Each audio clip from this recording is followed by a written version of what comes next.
Hello, hello, welcome back. Week 5 recap. Apologize, no intro music. I know some of you guys are pretty bummed. Some of you guys are probably really happy.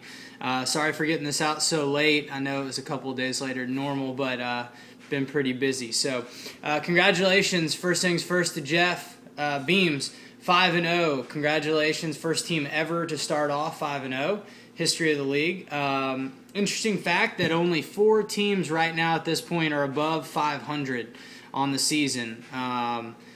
In the years past, we've had 5, 6, and 8 teams above 500. So this is the smallest amount of league members that have been under 500 through 5 games. Another stat that's interesting: Go Panthers has 4 straight 100-plus point games for him. So the record is myself and Max Wage. In 2010, both of us had 5 games in a row over 500. So if he can get over 500 again, he's got a great shot matching that and then possibly exceeding that. So let's jump right into the games this week. Some really good games overall. First game, Max Wage, Lake Placid. Max Wage getting the win. Lake Placid just not able to do it with 2 running backs out, and really it looked like the rest of his team just didn't care. So McCoy and Charles led with Eli. Max Wage blew him out of the water. Next game, outfield fly rule, LA Rams. Beams, like I said, with another win, just rolling right on through. Really nothing special. Didn't have any crazy performances. Good performance from A-Rod, but overall just a solid effort. And Club Ibiza, just another averaged week, lackluster day. Gonna have to get something going. Colston, 2 straight games, very solid, and looks to be back on track, but need to get back in that win column, get back to 500 next week. Third game, Go Panthers versus Fear Boner. Go Panthers. This is a tough one to swallow, I'm sure. Chance to go 5-0. Chicago defense and Reggie Wayne having career games. Unbelievable week for them, and fell just a bit short with a kick from Shane Graham on Monday Night Football. I know that's a tough one. Lost by less than half a point. And James Jones, huge pickup for Fear Boner this past week.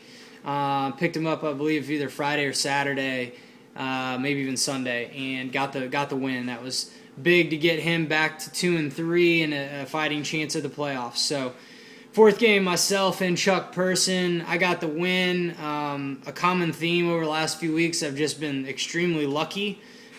People I've played have had average to poor weeks, and I don't really do anything special. Bradshaw and Breeze carried me, gave me a shot, and luckily for me, Bennett and Sproles both almost laid eggs. Pretty rough week for Chuck Person.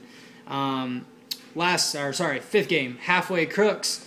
Get lucky, Halfway Crooks getting a second win. Some would call that a streak, 2 in a row. Just consistent overall. Biggest weak link in his team is tight end. Finley is absolutely atrocious. Very, very bad week and year for him so far. Get lucky. Hard to win when you're playing a guy named Daryl Richardson as your second running back. I don't really know who that is. Met a lot of people named Daryl and a lot of people last name Richardson, but never Daryl Richardson. So hard to win with just Ray Rice on that team. Cam Newton playing as pitiful as he's been.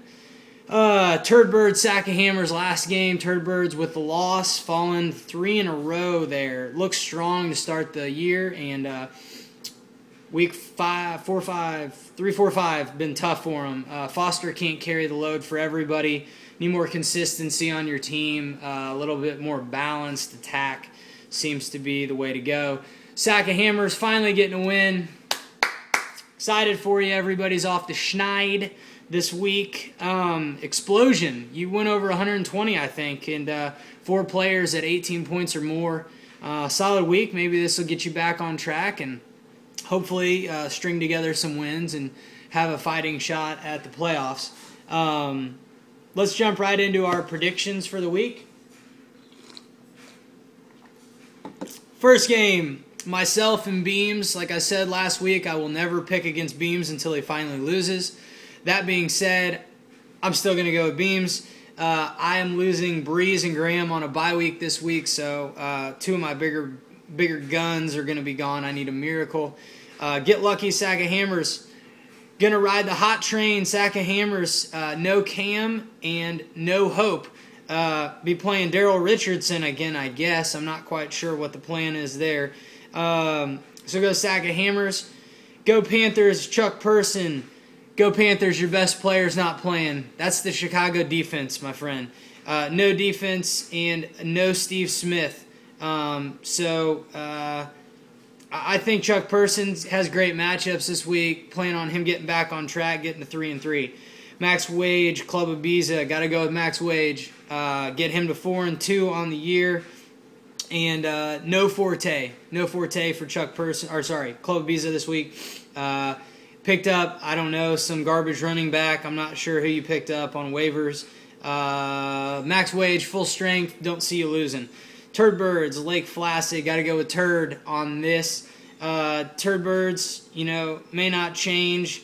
Lake Placid may not change his lineup. I'm going to go out on a risk, my bold prediction of the week, and say Lake Placid will end up playing Ingram on a bye. We'll see what happens if John wakes up or not this week and is able to get his team in the game. Halfway Crooks, Fearbone are going to go with Halfway Crooks for a third straight win. Not real passionate about this pick, although I am most excited to see who wins this game, mainly because both of these guys want to beat each other more than any other team they're going to play this year. So I saw Keith actually took off a day this past week on Monday just to focus solely on Shane Graham and hopefully him kicking some extra points and field goals, and that worked out for him. So expect possibly the same thing, maybe take off next Monday as well if he has a shot. But I'm predicting a big game from Brian Hartline. Mark my words, unless I'm wrong, in which case I never said this. Anyway, that's it. I got Beams down for one of these videos here in a few weeks. Anybody else wants to do it, let me know. And hope everybody's doing well. And I'll see you guys next week after Mizzou has beat the #1 team in the nation. Roll Tigers.